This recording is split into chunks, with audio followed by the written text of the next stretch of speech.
What is up, Dream Team? Just as a quick It is another day of 100 push-ups. the great thing that we have is sitting right in front of us after we let go of the things that are holding us down. I'm a big believer in the theory of constraint, which is a system will grow to up to its basically its bottleneck, right? And then until you relieve that, like systems will grow as long as they're not constrained. And so most of us are constrained in many ways, and we just do not recognize them, which is why we have things called limiting beliefs as a constraint, right? And for me, in a very real way, I had constraints in terms of all the different things that I was allocating my attention to. I had, I think literally like 9 or 10 businesses, I'll use quotes here, that I was trying to run at the same time, and I was spread so thin that I could barely allocate anything, and I was working every hour of the day, and I was drinking half a bottle of Johnny Walker at night, so I'd just go to sleep. And so anyways, I got in the head-on collision. I decided to make the next move, which was going all in on Gym Launch. And this was the beginning of yet another hard road ahead. And so at this time, for those of you who don't know, I started flying around and doing done-for-you gym launches. And so what that was basically Layla and I would go and do a gym turnaround. I didn't like to use that word because I didn't think gym owners liked it. I was originally going to call it gym rescue, but no one wants to be rescued, so I called it gym launch, and everyone was okay with that. We would fly out to brick-and-mortar facilities. We'd sit at the front desk. I would spend my own money on everything. So the offer was pretty simple. I said I would fill your gym in 30 days for free. that was the offer. I was like, I'll spend my own money on the ads. I'll spend my own money on the hotels, the food, the everything. And the deal is I just get to keep the upfront cash that I collect, and then everything afterwards that's contract value you get to keep. It was a pretty compelling offer, right? They didn't have to do anything, right? They would just say yes, and then I would show up. I think I'd ask them for $500 to reserve the date just to make sure that they wouldn't like not be there. But I made it a refundable deposit. But anyways, I would fly out, and we would spend all the money in marketing, and we would sell on average, when Layla and I would go, we'd sell on average about 200 people in 21 days. So we'd average about 10 sales a day. And then we would take, then we'd fly to the next one. This is kind of what we had been doing in 2016, and I was doing this while also having 6 gyms and 2 agencies and all these other things that were going on, and I was spread wildly too thin. And that's when I got the DUI and then decided to end everything except for Gym Launch. We ended up basically. I sold 5 of the 6 gyms. I shut down the 2 agencies, and then I had 1 gym that was left over. And I put the money from the sale of those other businesses, which is not a lot, into kind of the last facility. The partner that I had at that facility ended up feeling like I had been taking distributions somehow from the business, which I hadn't. And then he took what he believed was rightful compensation for him not being involved in that gym anyways, and basically took the rest of the money out of the account.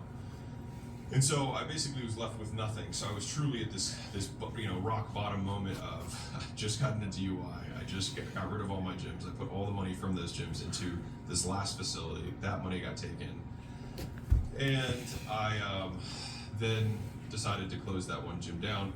And then when I did that, I couldn't sell anymore at that facility to generate cash flow because I wanted to close it down. I didn't want to be involved in that gym anymore. And so I basically stomached rent and payroll out of there with no new cash flow coming in, and I watched my bank account basically go from some money to no money.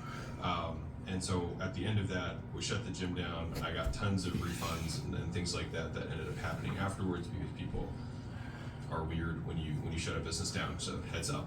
And so we just kept, but the coach that I had at the time was just like, just write the checks, do right by everyone, and you'll be able to escape this thing unscathed emotionally. And more or less I was able, like, that was some of the best advice I ever got. Like I didn't try and pursue anything with the partner. I just wrote the checks for all the customers who, even if we had fulfilled the services, I just wrote the checks. And I actually didn't. Layla wrote the checks because I was so like destroyed by this entire decision, process. But anyways, I was completely, clean slate at that point. I think all in all, I had $23,000 left over at that point. And so after selling 6 businesses and all this stuff, I had like nothing left. And this was hard for me because I just spent 4 years building 6 facilities and all that stuff, and I almost had nothing to show for it. And that was one of the biggest lessons that I've had, is that like you have all these skills and experiences and character traits that you developed to show for it. Like the entrepreneurial journey is one that improves you, not anything else. And so that's why I'm such a big believer in that stuff, because like I had these things, these assets that I did not value. And what's crazy is that in the next 30 days or so, we did 100-something thousand in sales, and so I was like, oh wow, we can do this. And so, anywho, actually I think what ended up happening is I had almost no money, and then we did a launch, and then after all the costs and everything, I think I had 20-something thousand.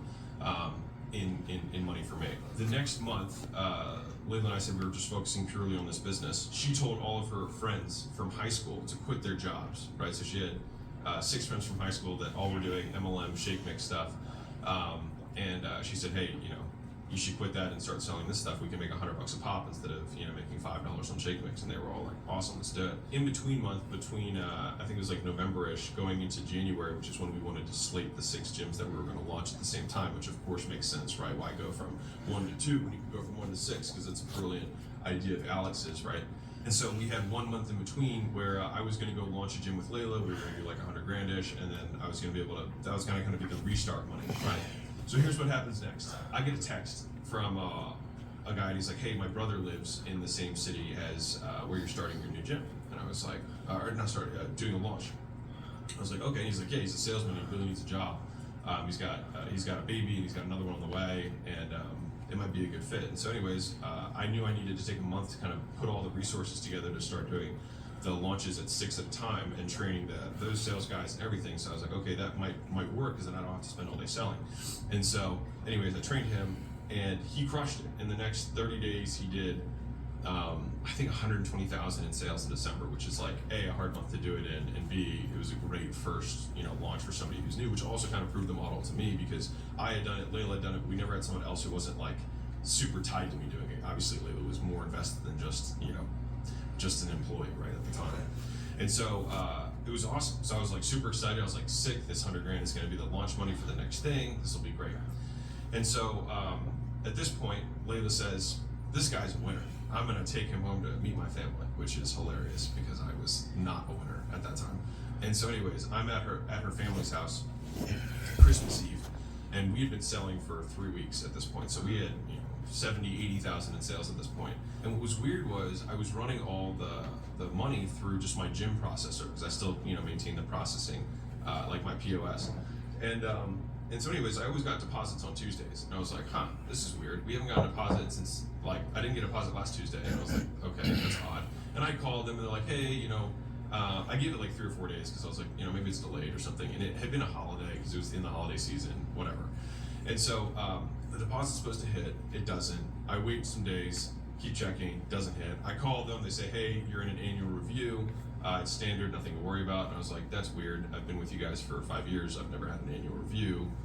Interesting. And then waited a couple days, called again, was like, hey man, we're really gonna need these funds. I need you to deposit these. And they're like, yeah. We're just working through some final things, blah, blah, blah. I was like, all right. And so Christmas Eve, I call them, and we're supposed to launch 6 gyms starting on the 26th, so 2 days later. I call the guys up, and I was like, I'm not getting off the phone until you send me the money. I'm not. There's 100 grand that's sitting there. I need that money. The guy was like, sorry, we're seeing some irregular activity in your account, and this is because we had written all these refund checks for clients when I was closing down the gym, the last gym that I had. So there's been some irregular activity. This isn't the way that, it seems like you have a virtual business now. That's not what this is intended for. This is supposed to be for a single brick and mortar location. So we're going to hold on to all the funds for 6 months, and I lost it. And for those of you who don't know me, when I lose it, I don't actually get explosive. I just get incredibly cold and very mean. And so I probably said some of the meanest things. I didn't cuss. I was just I destroyed the person's character that I was talking to on the phone. That person questioned why they were alive. And so anyways, I got off the phone, and Layla and I's parents are supposed to go to the movies because it's Christmas Eve, and her dad was like, he seems a little stressed. She's like, is he always this way? And of course I was a little bit stressed at that time. And so here's what was crazy is that as we're going to the movie theaters, I'm just completely numb. I I feel dead on the inside. And so we go to the theaters, the movie's playing in front of me. I'm not even watching the movie. Layla holds my hand and she's like, what's going on? I was like, I'll tell you later. She takes my pulse. My resting pulse was 120 in a dark movie theater at age 27. I was stressed out of my mind. And so we left the movies, and I told her, I was like, the money's not coming. And she was like, what do you mean? I was like, they're keeping it. She's like, can they do that? And I was like, apparently. This was the first time I'd even known this, that a processor can hold money.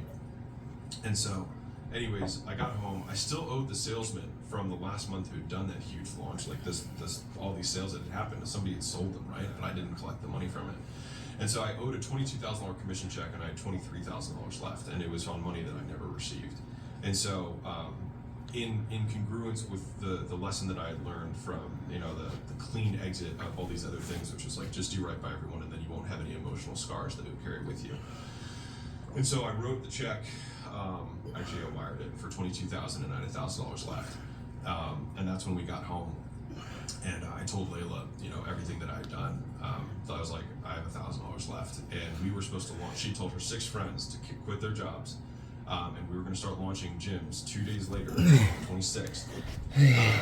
And I was like, I have $1,000, and I have